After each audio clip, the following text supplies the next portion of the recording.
बिस्मिल्लाहिर्रहमानिर्रहीम। अस्सलामुअलैकुम मोअज़्ज़ज़ नाज़रीन। इन्फॉमोर सेठ साहब ने हकारत में इस लहजे में मोहम्मद अफजल उर्फ भज्जे को भज्जू कहकर आवाज़ देते हुए बुलाया तो वो यूं दौड़ा आया जैसे एक वफादार कुत्ता अपने मालिक के कहने पर दुम हिलाते हुए आता है। भज्जू के पहुंचने पर सेठ साहब ने पूछा कि वो कम्हारों के घर 2 मन गंदम भिजवा दी थी। चौधरी साहब का सवाल सुनकर भज्जू थर थर काँपने लगा और लड़खड़ाती जुबान के साथ जवाब दिया कि जी चौधरी साहब, गंदम तो भिजवा दी थी, इसके घर वालों को धमका भी दिया था, मगर लड़की कानूनी कार्रवाई पर बरसिद है। चौधरी ने भज्जू की बात सुनकर कहका लगाया और कहा, कानून की कार्रवाई कम्हारों के खिलाफ होती है, कम्हारों के कहने पर नहीं होती। चौधरी की बात सुनकर भज्जू मजीद ये नहीं बता सका था कि कानून के अलावा लड़की खुदा के सामने भी अपनी इल्तिजा कर रही है, और ये अटल हकीकत है कि खुदा की लाठी बे आवाज़ है। खैर, सेठ साहब ने जब कानूनी चारा जोई का सुना तो अपने असर और सोख को इस्तेमाल करते हुए थाने इतला भिजवा दी कि कम्हारों का मुकदमा दर्ज ना किया जाए। लड़की का नाम फरवा फातिमा था, ज़ात की कम्हार थी। बाप अपना जद्दी पुश्ती काम करता था, यानी मिट्टी के बर्तन बनाता था। माँ चौधरी साहब के घर में मुलाजमा थी और इसका शुमार हवेली की ख़ास मुलाजमाओं में होता था। इसकी ज़िम्मेदारी में किचन का काम था। हवेली में हर काम के लिए अलग मुलाजमा थी। फरवा के वालिदैन कड़ी मशक्क़त के बाद भी इतना नहीं कमा पाते थे कि घर में पानी के लिए ज़ाती नलका ही लगवा लें। घर की ज़रूरियात के लिए पानी चौधरी साहब की हवेली से भरकर लाना पड़ता था, जो घर के तमाम कामों के लिए इस्तेमाल होता था। फरवा गांव की चंद लड़कियों में शामिल थी जो लिख और पढ़ सकती थी। इसने कुरान पाक पढ़ रखा था। इस्लामी कुतब अक्सर इसके मुताले में रहती थी। कुरान पाक और नमाज इसका पहला इश्क था। वो सुबह तहज्जुद के वक्त माँ को साथ लेकर चौधरी साहब की हवेली जाती और वज़ू करके घर वापस आ जाती। तहज्जुद अदा करती, फिर फजर की नमाज के बाद सूरज निकलने तक तिलावत कुरान करती और फिर किचन के कामों में वालदा की मदद करने लगती। खाना खिलाकर इसके वालिदैन अपने अपने कामों में मशगूल हो जाते और वह कोई ना कोई इस्लामी कुतब लेकर इसका मुताला करने लगती। पिछले चंद दिन से इसकी वालदा की सेहत इंतहाई ख़राब थी। वो हवेली में काम पर भी नहीं जा रही थी। अलबत्ता बेटी के साथ वज़ू करवाने वो हवेली ज़रूर जाती थी, क्योंकि जवानी की दहलीज पार करती बेटी की इज़्ज़त के मामले में वो बहुत हसास थी। मगर तबीयत ज़्यादा बिगड़ जाने पर वो 2 दिन से बेटी के साथ नहीं जा पा रही थी।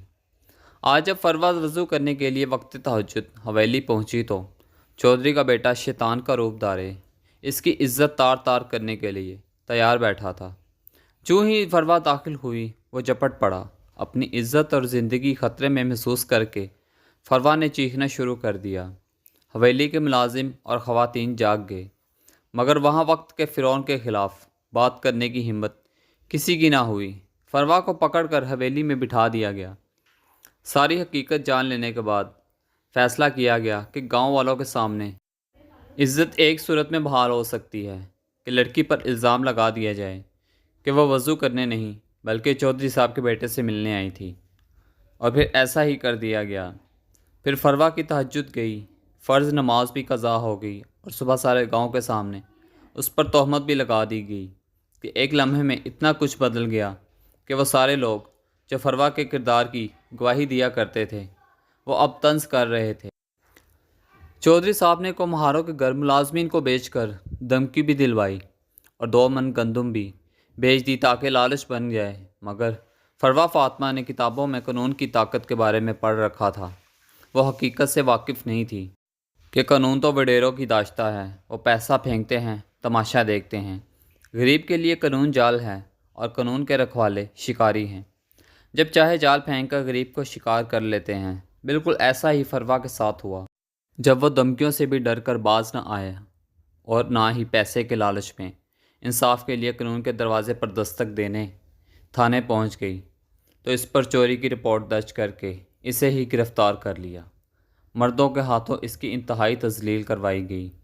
इसे ऐसी जगह बंद कर दिया गया जहां वह नमाज के वक्त का तयन भी नहीं कर सकती थी। इसके वालिदैन ने चौधरी साहब के मिन्नत समाजत करके इसे बाहर निकाला और समझाया कि कानून तो गरीबों के लिए और हम जैसे बेबस लोगों के लिए जल्लाद है, अज़ाब है, हमारा मुहाफ़िज़ नहीं है। वक्त गुज़रता है, फरवा फातिमा इस हकीकत को तस्लीम कर लेती है, मगर अब वह वज़ू करने चौधरी साहब के घर नहीं जाती। तमम्मम करके आंसू बहाते हुए घर में ही नमाज अदा कर लेती है।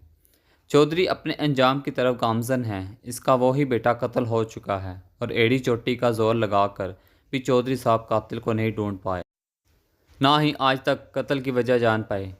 चंद दिन पहले इनकी बेटी अपने वडेरे के मुलाजिम की मोहब्बत में आकर घर से फ़रार हो गई है। सारे अपने ताल्लुकात इस्तेमाल करके भी वो अपनी बेटी को वापस हासिल नहीं कर सके। इन्हीं सदमों की वजह से खुद फालिज का शिकार होकर बिस्तर से लग गए हैं और अभी पता नहीं कितनी आजमाइशें देखकर मरना है। थैंक्स फॉर वाचिंग इन्फॉर्म और मिलते हैं नेक्स्ट वीडियो में इंशाल्लाह। तब तक के लिए अल्लाह हाफिज़।